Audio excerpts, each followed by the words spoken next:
સુરેન્દ્રનગર જિલ્લાના થાનગઢ તાલુકાના જામવાડી ગામ નજીક આવેલા ગેરકાયદેસર સ્ટેન્ડ સ્ટોનનું ખોદકામ કરી ભરવાની કામગીરી કરતું ડમ્પર, એક લોડર અને ચોટીલા ડેપ્યુટી કલેક્ટરે ઝડપી લઈ વધુ કાર્યવાહી હાથ ધરી હતી.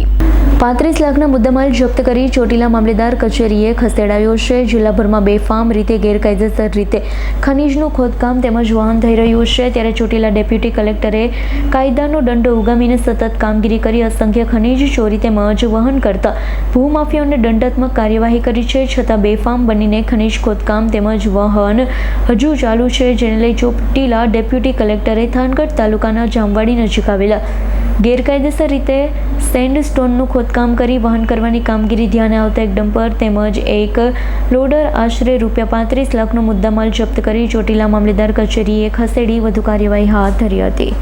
Bureau report S9 news Chotila. અમારી તમામ માહિતીથી અપડેટ રહેવા માટે જોડાયેલા રહો S9 ન્યૂઝ સાથે.